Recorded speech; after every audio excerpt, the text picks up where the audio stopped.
Olá, meus alunos, tudo bem com vocês? Como está segundo ano? Muita gente me devendo trabalho, né? Mais ou menos 50% da turma não está fazendo, foi passado já a coordenação. É importante que vocês coloquem disso esse trabalho. Começamos, a partir desse plano de ensino, a passagem da idade moderna para a idade contemporânea. Ou seja, a partir desse momento, nós entramos no processo que vai culminar com a nossa sociedade. Ou seja, o modelo de sociedade, de pensamento, de ação que nós temos hoje, o modelo econômico, o modelo político, eles começam a se formar durante a Idade Moderna. E se vocês observarem lá no comecinho das aulas virtuais, nós começamos analisando a formação da Idade Moderna. E dentre elas, uma série de conjunto de ideias que foram surgindo e que culminaram com aquilo que nós chamamos de absolutismo monárquico na política e o mercantilismo na economia. Esse conjunto de transformações que ocorreram na Idade Moderna, eles foram essenciais para sepultar de vez a Idade Média. Então, a passagem da Idade Média para a Idade Moderna, ela é fruto das transformações que ocorreram primeiramente no campo do pensamento. Porque toda ação, ela depende de um pensamento. Então, vamos observar que, quando nós analisamos lá, e é importante vocês observar, principalmente quem deu uma puladinha de aula ali, que não prestou atenção, quando nós analisamos lá o pensamento do Jean Bodin, do Jacques Bossuet, do Nicolau Maquiavel e do menino Thomas Hobbes, foram esses fundamentos que formaram a prática que nós chamamos de Idade Moderna. A Idade Moderna, na periodicidade, ela somente acaba em 1789 com a Revolução Francesa. Porém, é importante vocês observar que na história existem situações e situações. E assim como na vida da gente, nada na história é um acontecimento estanque. Ou seja, não é até 1789 nós temos uma forma de pensar um mundo, e a partir de 1789, mais propriamente 14 de julho, que nós vamos ter um outro mundo. Não. Esse processo que vai culminar com a Revolução Francesa e que vai inaugurar essa nova fase do mundo, ele começa antes, inclusive, com acontecimentos que ocorreram antes. O marco é a Revolução Francesa. O marco da Idade Contemporânea é a Revolução Francesa. Mas não significa dizer que nós temos um mundo anterior e um mundo posterior à Revolução Francesa. Por isso que o professor começa a aula aqui com esse livro, o livro de Ouro das Revoluções. Por quê? Porque foram as revoluções que transformaram todo esse período. E são revoluções que questionam exatamente o quê? Primeiramente, o modelo político, né? O modelo político do absolutismo. Então, nós vamos ter acontecimentos que, inclusive, interferem no Brasil, que são as ideias iluministas. Os grandes pensadores do iluminismo, eles vão desenvolver um pensamento baseado na liberdade. Presta atenção nessa ideia. Essa palavra que hoje para nós é muito que normal, ela era uma palavra que não existia, basicamente, no sentido que nós temos hoje, durante a Idade Moderna. E foi preciso muita morte, muita violência, muito derramamento de sangue para que se conseguisse essa ideia de liberdade. Essa ideia de ir e vir, de escolher governantes, de optar por determinadas situações, é algo que não existia durante a Idade Moderna. Então, a nível mundial, nós temos 3 acontecimentos importantes. primeiro, a Revolução Inglesa, as revoluções inglesas, porque ela é uma revolução que tem dois momentos, a Revolução Puritana e a Gloriosa. Nós vamos ter a Revolução Americana, entre aspas, americana, a Revolução Estadunidense, que é a independência dos Estados Unidos, e a Revolução Francesa. Esses dois acontecimentos, eles ocorrem antes da Revolução Francesa, mas um marco que modifica todo o pensamento ocidental é o quê? É a Revolução Francesa de 1789. Então, observem bem que o iluminismo, ele fundamenta o quê? Ele fundamenta o mundo contemporâneo. O que nós vivemos hoje, com as suas mudanças, com as suas reinvenções, ele é fruto desse pensamento iluminista. E observem que sempre que surge um novo pensamento, ele é uma contrariedade ao pensamento que estava lá. O pensamento moderno, ele se contrapunha ao pensamento medieval, da Idade Média. E foi preciso uma série de transformações. Se vocês lembrarem, o Renascimento é um conjunto de transformações que foi um retorno ao pensamento greco-romano e que queria o quê? Acabar com a ideia do teocentrismo, do antirracionalismo, do poder da Igreja Católica, embora ele não tenha acabado, mas ele consegue diminuir todo esse poder. Agora nós começamos a estudar o quê? O conjunto de ideias para que depois nós vamos ver a prática. Então a prática será o quê? As revoluções que o professor citou antes, inglesa, estadunidense e francesa, e no Brasil, todo o processo que vai culminar com a independência do Brasil. Então, essa primeira parte é teórica. Mas nós precisamos compreender bem essa teoria para quê? Para depois compreender a prática e o que esses homens buscavam através desse processo revolucionário. Então, é importante que vocês se atenham muito ao slide que o professor colocou sobre o iluminismo e que fazia parte do quê? Do primeiro momento que vocês deviam estudar.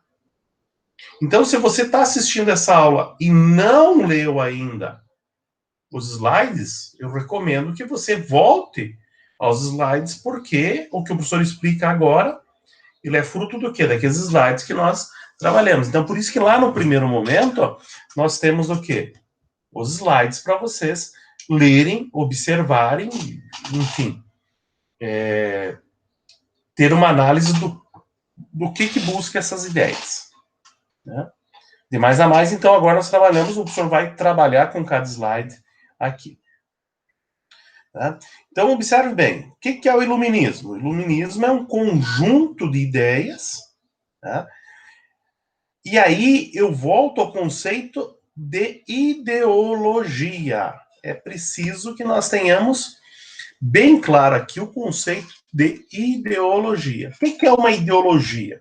Olha só o erro. Eu li antes e deixei lá no final, agora volto. Então, o que é ideologia? Ideologia é um conjunto de ideias, né, elaboradas por determinada classe social a fim de defender o seu pensamento. E quem é que elabora esse conjunto de ideias? A tal da burguesia. E quem é a burguesia? A burguesia é aquela classe que acabou com o feudalismo e que apoiou o absolutismo. Só que chegou a determinado momento que ela não queria mais esse absolutismo. Então, a mesma classe que apoia o absolutismo dos reis, para que esses reis consigam defender os seus interesses econômicos, chega um momento que a burguesia agora ela não quer alguém para desenvolver somente o seu pensamento econômico. Ela quer tomar o poder. Ela quer ter, além do domínio econômico, ela quer ter o domínio político. Né? Então, observe, a partir do conceito de ideologia, esse conjunto de ideias que vai surgir, ele vai defender os interesses da burguesia. Isso é primordial. Né? E aí, o que nós temos, então? Como que surge essa ideia? O iluminismo é baseado numa ideia de liberdade.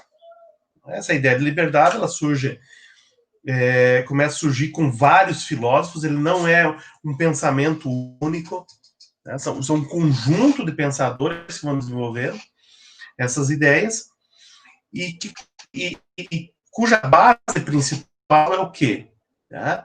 A ideia de que cada indivíduo ele é livre e ele tem direitos civis, políticos e sociais. Observe bem, direitos civis, políticos e sociais. Se nós pegarmos o iluminismo, ele vai propor uma sociedade de classes em regime de igualdade, inclusive que tivesse o quê? A possibilidade de alternância das classes sociais. Se vocês observarem durante o período, a Idade Média, a divisão de classe que se seguiu durante a Idade Moderna é uma divisão de classe baseada no nascimento do indivíduo. Nós temos basicamente 3 classes sociais. Nós temos o clero, a nobreza e o terceiro estado. E o terceiro estado é bem variado, você tem desde pobre de Maria até o burguês. Mas por ele não ter nascido nessas classes sociais, ele era considerado um indivíduo sem esses direitos. A ideia de direito político é a ideia de poder escolher os governantes. Né? E civil, o que é uma ideia de civil? É uma ideia de civilidade, civilização, de igualdade entre todos. Todos os indivíduos, se nós pegarmos no papel, é claro, os princípios do iluminismo vai dizer que todos os indivíduos nascem iguais e livres, e que a liberdade não é fruto de uma concessão, não é o rei que vai te dar uma ideia de liberdade, não, eu gosto do indivíduo e vai ser livre. Não, a partir do momento que eu nasci, eu sou livre. Isso é na teoria. Na prática, nós vamos ver que isso aí, depois, ele tem seus problemas. Mas a concepção do iluminismo é a ideia de liberdade. Surge no horizonte ocidental, na virada da Idade Média para a Idade Moderna, quando se deixa de entender o homem no contexto da sociedade e passa a enxergar o homem, passa a enxergar a sociedade como derivado do homem. Observe bem, eu chamo a atenção aqui, ó, por quê? Porque essa ideia de mundo ocidental, ela é muito forte com o iluminismo. Tá? Tanto é que a ideia de democracia é uma ideia de democracia ocidental. Por exemplo, nós não podemos aplicar em alguns países do Oriente Médio, onde ainda se trabalha uma ideia totalmente diferente. Onde o povo não vai escolher o indivíduo pela capacidade ou o que defende o iluminismo. Observe essa segunda frase aqui, ó. Nesse processo inicia uma reformulação conceitual, tanto na política como filosófica, que foi ao mesmo tempo resultante das mudanças políticas e sociais, como suportes dessas mesmas mudanças. Ou seja, eu vou reformular minhas ideias. Por quê? Porque a burguesia ela não pode, de uma hora para outra, simplesmente negar o absolutismo. Ela não pode negar aquela sociedade que ela defendia. Então, ela tem que reformular, ela tem que reorganizar a sua base de pensamento. Né? Então, o que é, onde, quando? Movimento cultural que se desenvolveu a partir da França, Inglaterra e Alemanha, no continente europeu, no século XVIII. Então, o iluminismo é uma concepção europeia que vai ter influência no continente americano e que gradativamente ele vai sendo implementado no mundo todo. Por isso que ele é um pensamento ocidental. Quem eram os iluministas? Os iluministas eram intelectuais, na sua maioria de origem burguesa, por isso que ele é uma ideia burguesa, que criticavam o antigo regime. E aí que é importante a ideia de iluminar. Porque, como nós vimos no slide anterior, ele é a passagem da Idade Média para a Idade Moderna. Ele acontece na Idade Moderna. A concepção tradicional, a Idade Média é a Idade das Trevas, então é preciso iluminar. É preciso trazer uma nova concepção, onde o homem tem a luz. E aí que vem a ideia de liberdade. Por quê? Porque se eu tenho luz, eu consigo perceber o meu caminho e vou onde eu quero. Né?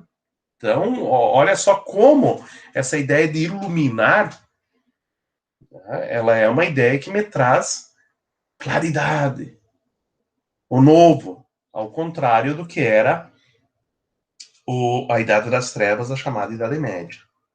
Né? Quais são as características dessas ideias iluministas?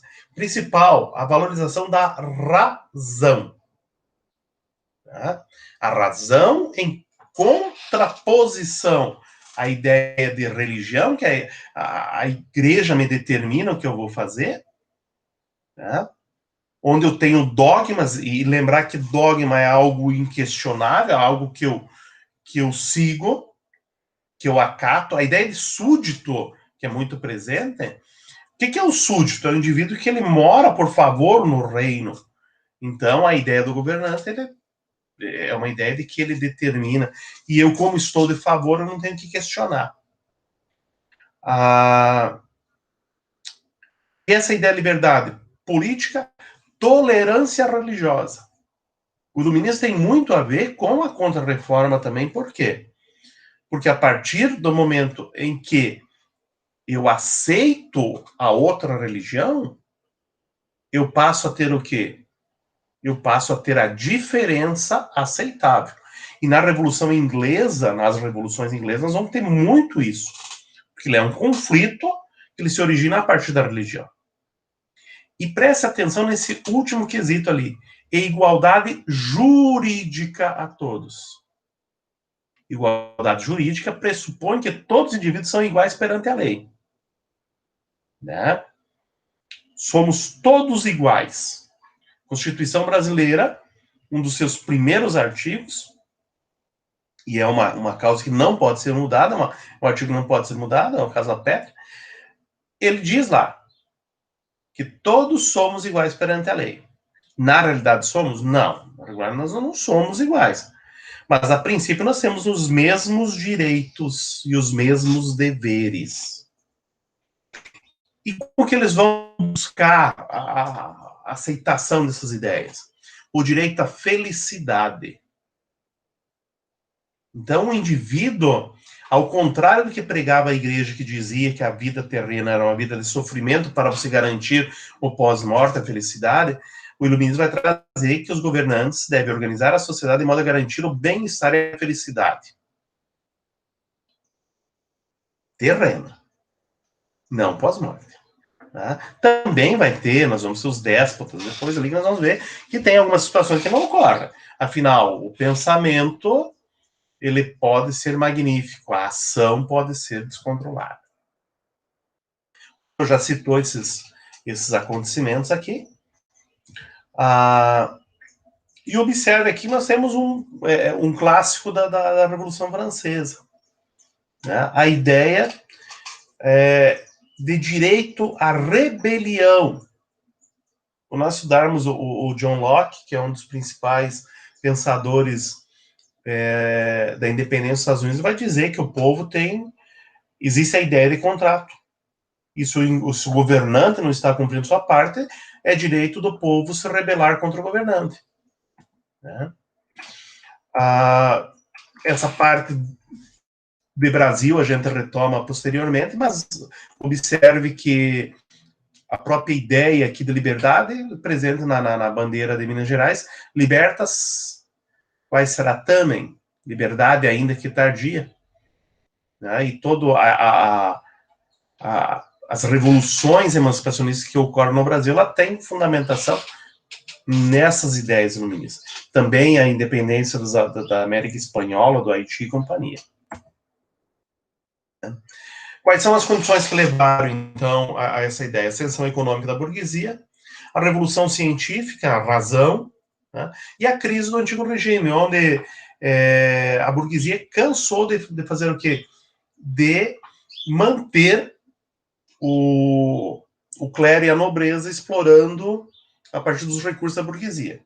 Então, se a burguesia, num primeiro momento, optou por manter, porque ela precisava para garantir a ascensão econômica, agora ela passa a questionar. né? O quesito também de iluminar, combater a ignorância, a superstição, sempre guiado pelo uso da razão, isso é importante. Nós vamos ter pensadores que vão defender muito a questão da educação, que a educação é o único meio de libertar os indivíduos, e aí é importante que vocês pensem, porque eu só questiono a partir do momento que eu sei. Existe uma charge muito interessante que diz que o problema de não ler é acreditar naquilo que as pessoas falam. Então é importantíssimo que vocês leiam, que vocês busquem a sabedoria a partir de vocês e não escutando o que os outros falam. E questionem, inclusive, aquilo que eu estou falando para vocês. Eu não sou o dono da razão. Agora, para questionar é preciso saber se eu estou falando a verdade ou não. Ou as verdades, porque a verdade ela é questionável. Então, observe bem aqui, ó. Atrelado à classe burguesa, e olha, de novo, cita a questão da burguesia, que lutava contra a intervenção do Estado na economia, nós vamos ter o quê? Revoluções também que acabam com o mercantilismo e implantam um novo modelo capitalista. Como que o Estado burguês, nobre burguês, sobrevivia? Não pagava impostos e a burguesia que pagava. Não só a burguesia, o terceiro Estado. É que aquilo que o senhor falou, que o terceiro Estado, enfim, é uma mescla de vários fatores. Então, a burguesia, o terceiro Estado cansa de pagar. Agora, se vocês me perguntarem assim, mas por que traz a ideia da burguesia? Exatamente porque o questionamento que o professor falava antes, ele só ocorre quando, gente? Quando que ocorre uma discussão? A discussão ela só ocorre quando eu consigo discutir ideias. Quando as pessoas sabem as ideias. Ou quando as pessoas fazem o quê? Quando elas têm conhecimento. Então, a maioria das pessoas, elas querem questionar o outro sem conhecer o outro. Eu sempre digo, ó, se você quer defender o iluminismo, quer defender o capitalismo, quer defender o socialismo, você tem que saber o que você está falando, mas você tem que também compreender o que você está questionando. Às vezes é muito mais importante compreender o que está questionando do que você está defendendo. Lembra do Hobbes, que o professor falou lá? Então, agora o que nós vamos fazer? Nós vamos ser o quê? Nós vamos ter um pensamento contrário, embora o Hobbes possa ser utilizado ainda como uma forma de transição, mas quem é que vai ter o forte do questionamento? O Estado Leviatã. Embora o Hobbes dissesse que existe um contrato, tá? Os iluministas vão questionar a forma como se dá esse contrato. Não se questiona todo o pensamento do Hobbes, mas se questiona a ideia de que o Estado, através do rei, do monarca, pudesse impor o que ele pensava. O iluminismo, ele muda essa concepção aqui de absolutismo. Tá? Vai se questionar o poder autoritário do rei, não o poder do rei. Existem situações, por exemplo, a Inglaterra, até hoje, existe uma monarquia. Mas é naquela ideia de que o rei reina, mas não governa. Ou seja, o rei não tem o poder de impor o que o Hobbes defendia. A própria Revolução Francesa, num primeiro momento, não vai acabar com Luís XVI. Ela vai deixar o rei, mas sem poder. Então, observe aqui, vamos lá. Quem são esses pensadores? Deixa o professor acelerar um pouco. John Locke, inglês, né? Ele diz que a função do Estado é zelar e defender os direitos naturais do cidadão, senão o povo poderia destituí-lo, ou seja, uma ideia de contrato. Se o rei não cumpre a função dele em zelar e defender os direitos do indivíduo, e direitos naturais, não é fruto de concessão, é um direito natural. O que acontece? Os indivíduos podem se rebelar contra o rei. Então, não existe mais aquela concepção de que o rei é determinado por Deus e pronto. Montesquieu, esse é importantíssimo. E aí nós vamos observar o que, gente? o Barão de Montesquieu, ele é tão importante que o modelo político adotado no Brasil hoje, ele vai nas ideias do Montesquieu. Divisão do poder em 3 poderes, autônomos, livres e independentes. O executivo, o legislativo e o judiciário. Inclusive com a ideia de que exista um poder que possa fazer o quê? Que possa dirimir dúvidas entre os outros, que é o judiciário.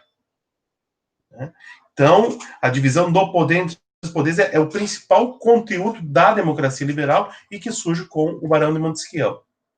Voltaire: só haverá liberdade quando o último rei for enforcado com as tripas do último padre. Olha só a crítica que ele faz ao clero e à nobreza, ao absolutismo e ao poder teocêntrico, o poder dogmático. Agora nós vamos ter o quê? Nós vamos ter a defesa de um poder racional. E o Voltaire bate muito na questão da liberdade de expressão. Olha que frase magnífica, gente. Posso não concordar com nenhuma das vossas palavras, mas defenderei até a morte o vosso direito de enunciá-las. Ou seja, eu posso não concordar com as ideias de outra pessoa, mas eu tenho que fazer o quê? Eu tenho que defender o direito da outra pessoa de defender as suas ideias. Por quê? Porque aqui entra muito a questão da censura, o poder do Estado a não deixar o indivíduo falar. Né? É claro que hoje, por exemplo, quando a gente debate fake news, né? Fake news são mentiras. São coisas que são colocadas contra a ideia da própria liberdade. Por quê? Porque quando eu utilizo a minha liberdade para fazer mal a algo, ele deve ser condenado. Né? E não é uma questão de contrariedade de ideias. Sempre que eu atentar contra a vida, eu estou atrelando, eu estou indo contra a liberdade do indivíduo. Então eu não posso utilizar a minha liberdade para combater a vida. A vida, nos princípios, está acima de tudo. Então, observe bem que é uma boa perguntinha para vocês responderem o que tem a ver essa expressão do Voltaire com a questão das fake news, que é uma das coisas que se está discutindo muito hoje. Né? A crítica à igreja. Por quê? Porque a igreja não deixava pensar, a igreja determinava. E aqui nós temos Jean-Jacques Rousseau, J.J. Rousseau. O homem nasce bom, a sociedade o corrompe. Aonde que está aqui a crítica? A crítica à sociedade não é uma crítica à ideia de sociedade, mas à ideia de quem controlava a sociedade, que é a igreja.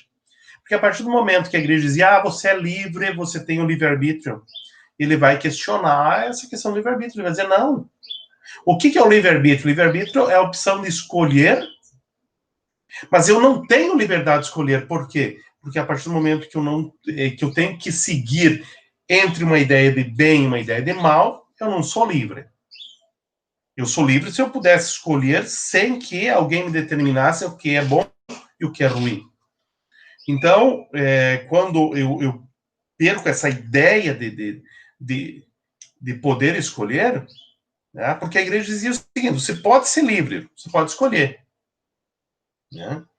É como se eu estivesse na sala e dizer o seguinte, pessoal, vocês podem escolher o dia que vocês podem fazer a prova na primeira aula, mas a prova vai ser na primeira aula de sexta-feira. Então, onde está a minha liberdade? Se eu determino. Então, a igreja dizia que você tem o livre-arbítrio, mas você não pode fazer. Porque se você fizer aquilo que está indeterminado pela igreja, você vai para o inferno. Ou seja, você não tem liberdade. Você só pode escolher aquilo que ela te determina como sendo bom. Tá? E aí volta a questão das ideias de liberdade. O pensamento do Rousseau, que acontece, ele traz muita ideia de contrato social. Toda a soberania pertence ao povo. Tá? Todos os homens são livres e iguais e todos devem votar. Aí eles entram em conflito. Muito conflito com outros iluministas que defendiam que existia algumas pessoas que podiam votar, outras não. Uns dizem candidato, outros não. Ele é um iluminista radical. Inclusive, o Rousseau é considerado por muitos um socialista, mas como não existia o socialismo na época, ele é o cara que vai mais além do iluminista. Condena a propriedade privada, ele diz que a raiz da infelicidade humana é o quê? É quando alguém dividiu e disse isso aqui é meu. Mas ele disse que o problema não é quem dividiu, são os que aceitaram essa divisão. E nós temos um movimento dentro do iluminismo que se chama enciclopedismo, que é a enciclopédia, que nós vamos observar o que é enciclopédia na época. É a tentativa do Denis Diderot, do Jean d'Alembert, de fazer o quê? De juntar todo o conhecimento científico produzido pela humanidade num só conjunto de livros, em que as pessoas tivessem acesso. É mais ou menos o que nós podemos pensar hoje a Wikipédia, a Wikipedia. Tudo que você imaginar está lá e você pode ter acesso. Né? Outras pessoas, Voltaire, Montesquieu, Rousseau, ajudaram. Tá? E aí, quando você traz o iluminismo, você traz a ideia de iluminar a cabeça das pessoas, traz o conhecimento, ela bateu de frente em quem? Com a igreja. Por quê? Porque a igreja defendia que ela era a parte clássica, né? A parte que tinha o poder. E ela detinha realmente o conhecimento do monopólio do poder. Isso é questão política. Questão econômica. Adam Smith, ele lança Riquezas das Nações, que é um livro que fundamenta todo o capitalismo da época. E ele vai dizer que a verdadeira riqueza da nação vem do capital aliado ao trabalho. Então ele vai defender a ideia da lei da oferta e da procura, da lei de concorrência, que são fundamentos do capitalismo hoje. Né? No que se baseia a ideia geral? Tá? Existem leis naturais invisíveis que regulam o funcionamento da economia. O que é? A lei da oferta e da procura. Então, quando há muita oferta de serviço, o indivíduo pode cobrar mais. Agora, se ele não tem serviço, ele vai ter que cobrar menos. Preços também. Quando nós estamos na safra de bergamota, o valor da bergamota é baixo. Agora está acabando a bergamota. O que vai acontecer? Quem tem a bergamota vai conseguir vender num preço maior, porque há procura e não há oferta. Então,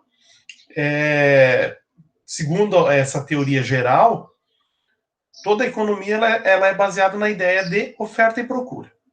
É questionável, né? Principalmente na questão do trabalho.